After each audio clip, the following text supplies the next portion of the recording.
باب قول اللہ عز وجل واتخذوا من مقام ابراہیم مصلی۔ یہ اللہ تبارک تعالیٰ کا فرمان ہے کہ تم مقام ابراہیم کو نماز کی جگہ بناؤ۔ جب لوگ حج کرنے جاتے ہیں، عمرہ کرنے جاتے ہیں، طواف کرتے ہیں، تو ان کے لیے بہتر یہ ہے کہ مقام ابراہیم کے وہاں 2 رکعت نماز پڑھے۔ ہمارے لیے یہاں نماز پڑھنا مستحب ہے، یہاں پڑھنا کیا ہے؟ مستحب ہے۔ دوسرے حضرات کے وہاں بعض کے نزدیک واجب بھی ہے، لیکن ہمارے یہاں کیا ہے؟ مستحب ہے۔ یہ مقام ابراہیم وہ جگہ ہے جہاں وہ پتھر رکھا ہوا ہے جس کے اوپر چڑھ کر کے ابراہیم علیہ السلام بیت اللہ کی تعمیر فرما رہے تھے۔ بیت اللہ کے گیٹ کے وہاں ہی یعنی ایک طرف وہ رکھا ہوا ہے، اور وہاں اگر منہ کیا جائے ادھر تو ایک طرح کا پچھم کی جانب منہ ہو جاتا ہے، سمجھ گئی؟ جس طرح ہم پچھم کی جانب ہمارا قبلہ ہے، تو اگر کوئی مقامی ابراہیم کو سامنے رکھ کر کے، بیت اللہ کو سامنے رکھ کر کے اگر کوئی نماز پڑھے گا، وہ گویا کہ پچھم کی جانب ہوگا، سمجھ گئی؟ تو اس سے گویا کہ امام بخاری رحمۃ اللہ علیہ یہ کہنا چاہتے ہیں کہ جو لوگ مشرق کی جانب ہے، پورب کی جانب ہے، ان کا قبلہ کدھر ہے؟ پچھم کی جانب ہے، مغرب کی جانب ہے، سمجھ گئی؟ چنانچہ ایک واقعہ بیان کرتے ہیں کہ عمرو بن دینار کہتے ہیں کہ ہم نے عبداللہ ابن عمر رضی اللہ تعالیٰ عنہ کو پوچھا اس آدمی کے بارے میں جس نے بیت اللہ کا طواف کیا عمرہ کے لیے، لیکن صفا مروہ کا سعی نہیں کیا، صفا مروہ کا سعی نہیں کیا، کیا وہ اپنے بیوی سے ایسی حالت میں صحبت کر سکتا ہے؟ تو اب عبداللہ ابن عمر رضی اللہ تعالیٰ عنہ نے مسئلہ نہیں بتایا، واقعہ بیان کیا۔ انہوں نے کہا کہ نبی کریم صلی اللہ علیہ وسلم جب آئے فطاف بالبیت سبعاً، کہ آپ صلی اللہ علیہ وسلم، یہ اس وقت کا واقعہ ہے جب حجۃ الوداع کے موقع پہ، یہ فتح مکہ کے موقع پر نبی کریم صلی اللہ علیہ وسلم آئے، تو آپ صلی اللہ علیہ وسلم بیت اللہ کا 7 چکر لگایا اور مقام ابراہیم کے پیچھے 2 رکعت نماز پڑھی۔ یہی ترجمۃ الباب سے مناسبت ہے۔ وطاف بین الصفا والمروہ، اور صفا مروہ کے بیچ میں طواف کیا، یعنی سعی کی، یعنی یہ کرنا چاہیے، لیکن مسئلہ نہیں بتایا کہ صفا مروہ کے سعی سے پہلے جماع کر سکتا یا نہیں۔ مسئلہ تو یہی ہے کہ نہیں کر سکتا، سمجھ گئی؟ وہ آئندہ روایت آ رہی ہے، اس کے اندر صاف ہوگا۔ اور انہوں نے یہ کہا کہ لقد کان لکم فی رسول اللہ اسوۃ حسنہ، یقیناً تمہارے اللہ کے رسول کے اندر تمہارے لیے بہترین نمونہ ہے، یعنی تم کو ایسا ہی کرنا پڑے گا۔ اس کے بعد یہ عمرو بن دینار رحمۃ اللہ علیہ کہتے ہیں ہم نے مسئلہ پھر پوچھا کس سے؟ جابر بن عبداللہ رضی اللہ تعالیٰ عنہ سے۔ انہوں نے کہا کہ لا یقربنہا، نہیں، بالکل نہیں چلے گا، بیوی سے جماع نہیں کر سکتے حتیٰ یطوف بین الصفا والمروہ، یہاں تک کہ صفا مروہ کے درمیان سعی کر لے۔ سعی کا طواف بھی بولتے ہیں، تو نہیں چلے گا اس لیے کہ یہ اس کے ارکان میں سے ہے، اس سے پہلے نہیں کر سکتے ورنہ دم لازم آ جائے گا۔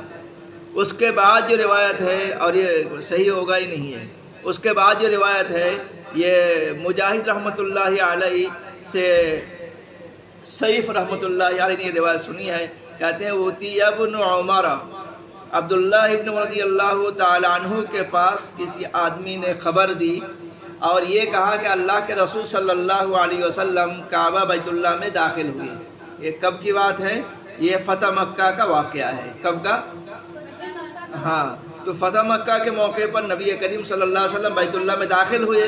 ادھر عبداللہ ابن عمر رضی اللہ تعالیٰ عنہ اپنے باپ کے ساتھ تھے، یعنی عمر رضی اللہ تعالیٰ عنہ کے ساتھ تھے۔ فقال ابن عمر، تو عبداللہ ابن عمر رضی اللہ تعالیٰ عنہ کہتے ہیں کہ میں آیا، اصل میں عمر رضی اللہ تعالیٰ عنہ نے ان کو بھیجا تھا کہ اللہ کے نبی صلی اللہ علیہ وسلم کہاں کیا کر رہے ہیں دیکھ کے آؤ۔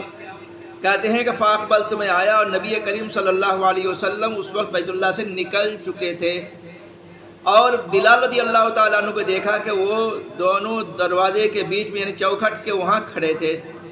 تو میں نے بلال رضی اللہ تعالیٰ عنہ سے پوچھا، میں نے کہا صلی النبی صلی اللہ علیہ وسلم فی الکعبۃ، کیا نبی کریم صلی اللہ علیہ وسلم نے کعبہ کے اندر نماز پڑھی؟ قال نعم، تو انہوں نے کیا کہا کہ ہاں، بیت اللہ کے اندر 2 رکعت نماز پڑھی ہے، اور وہ کہاں؟ بین الساریتین اللتین علی یسارہ، بیت اللہ کے اندر بائیں جانب جو 2 ساریہ ہے، 2 ستون ہے، وہاں اللہ کے نبی صلی اللہ علیہ وسلم نماز ادا کیے۔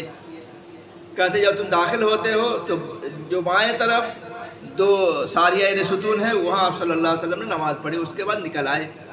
نکل آنے کے بعد فصلى فی وجہ الکعبۃ رکعتین، پھر آپ صلی اللہ علیہ وسلم بیت اللہ کے منہ کے وہاں یعنی مقامی ابراہیم کے وہاں 2 رکعت نماز پڑھی۔ یہی ترجمہ الباب سے مناسبت ہے۔